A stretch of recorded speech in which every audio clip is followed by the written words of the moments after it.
آیت نمبر 130، یا معاشر الجن والانس۔ اس موقع پہ اللہ تعالیٰ ان سے پوچھے گا، اے گروہ جن اور انس، الم یاتکم رسل منکم یقصون علیکم آیاتی وینذرونکم لقاء یومکم ھذا قالوا شہدنا علی انفسنا وغرتہم الحیاۃ الدنیا وشہدوا علی انفسہم انہم کانوا کافرین۔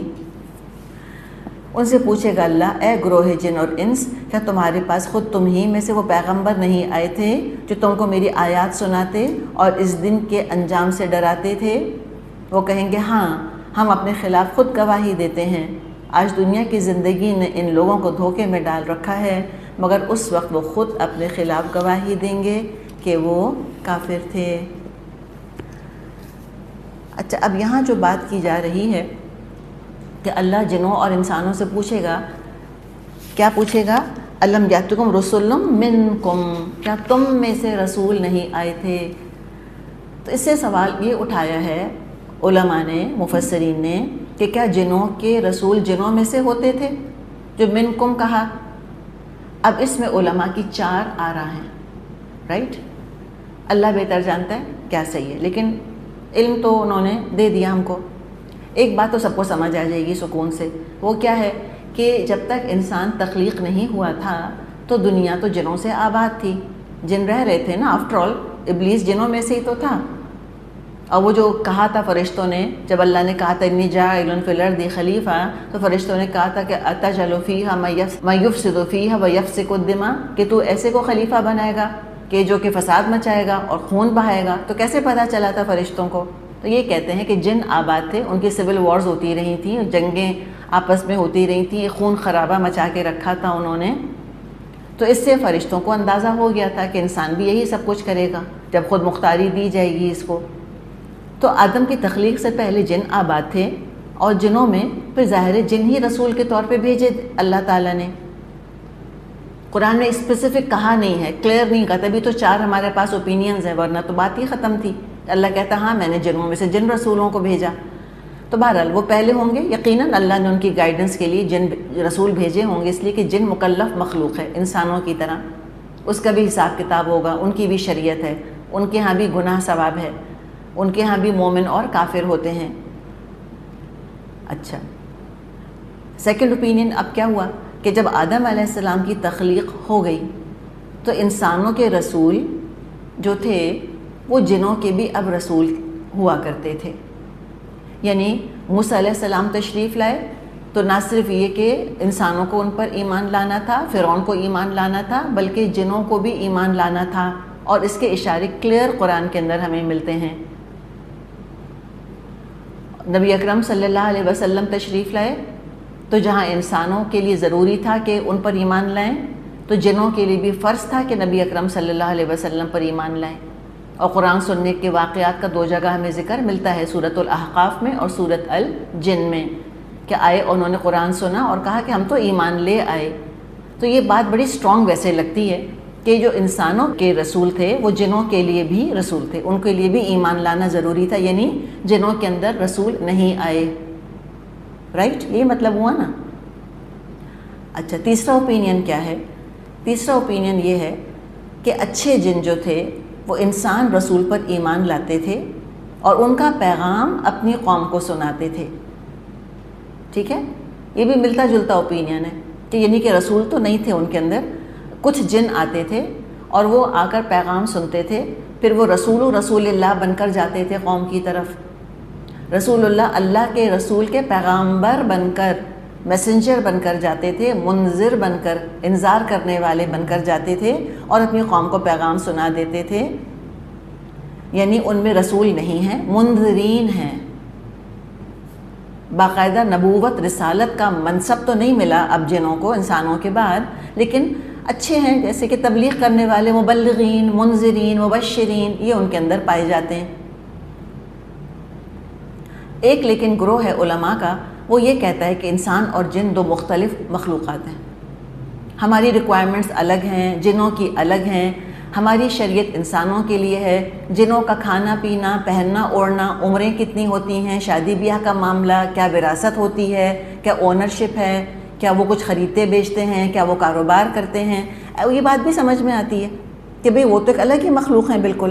اور یہاں اللہ نے کہا ہے کہ کیا تمہارے پاس رسول منکم، کیا تم میں ہی سے رسول نہ آئے تھے؟ تو ایک چھوٹا گروہ ہے علماء کا جو یہ کہتا ہے کہ انسانوں کے رسول انسانوں میں سے آئے اور جنوں کے جنوں میں سے. پہلے بھی ان میں سے آتے تھے جب انسان نہیں بنا تھا، اور انسانوں کے بعد بھی اللہ تعالیٰ نے جنوں میں سے جنوں ہی کو رسول بنا کر بھیجا. اللہ خود بہتر جانتا ہے معاملہ کیا ہے. ہمیں بہرحال کسی جن رسول کا ذکر نہ قرآن میں ملا ہے نہ حدیث میں ملتا ہے. اللہ اپنے معاملات کو خود ہی بہتر جانتا ہے. تمام جو اوپینینز ہیں ان سب میں بہرحال کچھ نہ کچھ وزن تو ہے. تو جو بھی معاملہ ہوا بہرحال ان کی بھی شریعت ہے، مکلف مخلوق ہیں، جزا اور سزا کا معاملہ ہوگا. اللہ نے کہا سنفرغ لکم ایھا الثقلان، ثقلان کہا ہی جاتا ہے انسانوں اور جنوں کو. تو پوچھا جائے گا کہ تمہارے پاس میری آیات آ گئی تھی نا، انذار آ گیا تھا، قیامت یا دن کے بارے میں تم کو بتا دیا گیا تھا. اصل actually crux of the matter یہی ہے کہ پیغام ان تک پہنچ گیا، چاہے انسان رسول کے ذریعے کہ جن رسول کے ذریعے یا منذر کے ذریعے پتہ چل گیا ان کو. تو جو بھی رسول آتے تھے وہ کیا کرتے تھے؟ یقصون علیکم آیاتی. یہ بڑا ایک انیوژول لفظ اللہ نے استعمال کیا ہے یہاں پر. عام طور پہ جب آیات کا ذکر آتا ہے تو یتلونا کا لفظ آتا ہے، رائٹ، کہ وہ تلاوت کرتے ہیں تم پر میری آیات. یا آتا ہے کہ یرونا، کہ انہوں نے دیکھی ہماری آیات، یہ لفظ آتا ہے. تو سننا یا دیکھنا اس کا ذکر آتا ہے، یقصونا نہیں آتا. یہ بھی خاص سورۃ الانعام کا ہی مقام ہے کہ جہاں پر یقصونا لفظ آیا آیات کے ساتھ. اس میں بڑی گہرائی پیدا ہو گئی ہے. تلاوت کا مطلب تو ہے ہی، یقصونا نے کیا ایڈ کر دیا، وسعت کیا پیدا کر دی کہ وہ آیات کیا تم کو نہیں سنائی گئی تھی جس میں پچھلی قوموں کے قصے تھے.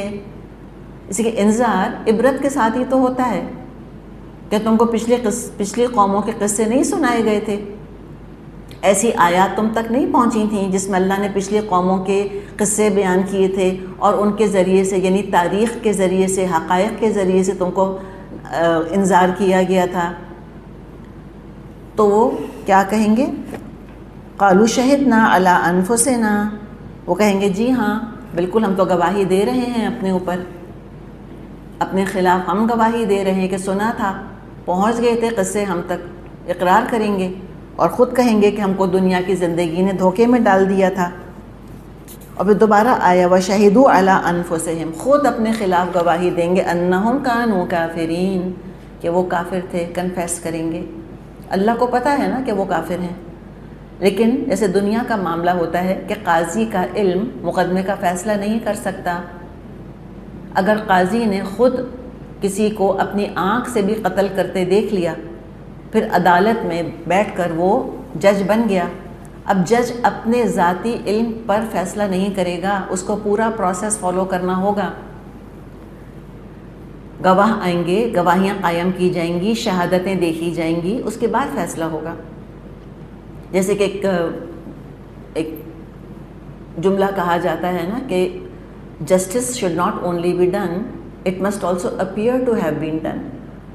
تو اللہ تعالیٰ محتاج نہیں کسی کی گواہی کا، اللہ کو خود سب پتہ ہے کیا ہو رہا ہے، لیکن وضاحت کے ساتھ ان کے سامنے تاکہ عدل کا ان کو بھی احساس ہو. تو وہی قرآن میں ہم دیکھتے ہیں کہ مومن تو اللہ کے فضل کی تعریف کریں گے ہی کریں گے، جہنمی بھی اللہ کے عدل کی تعریف کریں گے، کہیں گے ہم تھے کافر. ساری گواہیاں اسٹیبلش ہو جائیں گی، سارے پروف سامنے آ جائیں گے، تمام دلائل ان کے آگے آ جائیں گے، and they will have to confess. تو جو گواہیاں ہیں وہ تو ہیں. اکثر ہم یہ دیکھیں گے قرآن میں انداز کہ جہنمی جو جہنم میں جائیں گے کنفیشن کی وجہ سے، کہیں گے کہ ہاں ہمارا ہی قصور تھا، ہم نے ہی غلطی کری. ذالک ان لم یکن ربک مہلک القری بظلم واہلھا غافلون. یہ شہادت ان سے اس لیے لے لی جائے گی کہ یہ ثابت ہو جائے کہ تمہارا رب بستیوں کو ظلم کے ساتھ تباہ کرنے والا نہ تھا، جبکہ ان کے باشندے حقیقت سے ناواقف ہوں. یہ جو بھی ظلم آ رہا ہے نا، یہ بھی آ رہا ہے، اتنا سا بھی ظلم نہیں کرتا اللہ. آگے بھی ہم پڑھیں گے، اللہ تعالیٰ فرماتا ہے وما انا بظلام للعبید.